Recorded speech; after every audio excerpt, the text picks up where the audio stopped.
বিবাহ রেজিস্টার হয়ে গেলে সেটা কি ক্যান্সেল করা যায়? অনেক কোশ্চেন আসে। প্রেমের সম্পর্ক ছিল, কলেজে পড়তো, দুজনে ভালো লেগেছে, সেই ক্ষেত্রে রেজিস্টার করে নিয়েছে, ম্যারেজ সার্টিফিকেট হয়ে গেছে। বা বৈবাহিক সম্পর্কে একটা রেজিস্ট্রি হয়ে গেছে, সেটা হচ্ছে ক্যান্সেল কিভাবে করা যায়।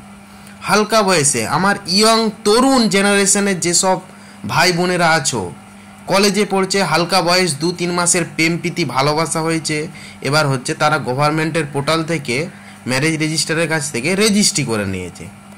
এরপরে সম্পর্কেই তিক্ততা শুরু হয়েছে, বা কোনোভাবে মেয়েটা বা ছেলেটার দোষগুণ বোঝাই করছে, মানে ছেলেটা খারাপ, যে ছেলেটা নেশা করে, বা বিভিন্নভাবে ছেলেটা খারাপ, বিভিন্ন কারণ হচ্ছে, সেক্ষেত্রে সম্পর্কে ফাটল ধরছে। এই যে ফাটল ধরছে 2-3 মাসের ভালোবাসা, এই ভালোবাসার সম্পর্কে কিন্তু কিভাবে এবার পরিবারকে না জানিয়ে সেক্ষেত্রে তারা রেজিস্ট্রি করে নিয়েছে। এই পরিবারকে জানিয়ে রেজিস্ট্রি করে নিয়েছে, এবার হচ্ছে বিয়েটা অর্থাৎ ম্যারেজ সার্টিফিকেটটা ক্যান্সেল করতে হবে।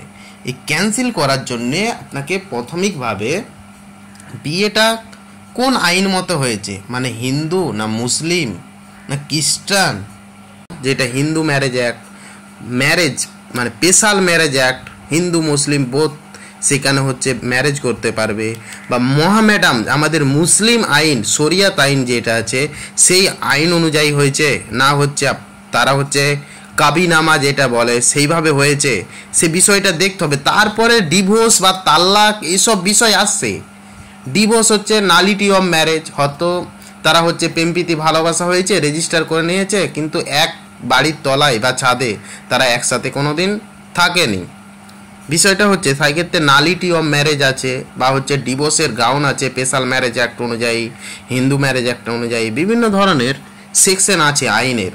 এবং যদি সে মুসলিম হয় সেক্ষেত্রে মুসলিম কাবিনামা বা বিভিন্ন ধরনের যে সমস্ত বিষয় আছে সেখান থেকে যদি রেজিস্টার হয়, সেই ক্ষেত্রে তাকে কি করা উচিত, তালাকে তৌফিজ, তালাকে খোলা তালাকনামা, বিভিন্ন ধরনের তালাকের কিন্তু ভাগ আছে।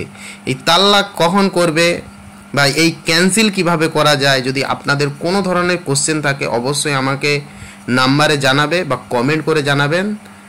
আমার ইয়ং তরুণ স্নেহের ভাই বোনেরা সচেতন থাকুন। সমাজের বুকে এই ধরনের ঘটনা ঘটেই যাচ্ছে, বিবাহ, ডিভোর্স, তাল্লাক। তো সচেতন থাকুন। Thank you.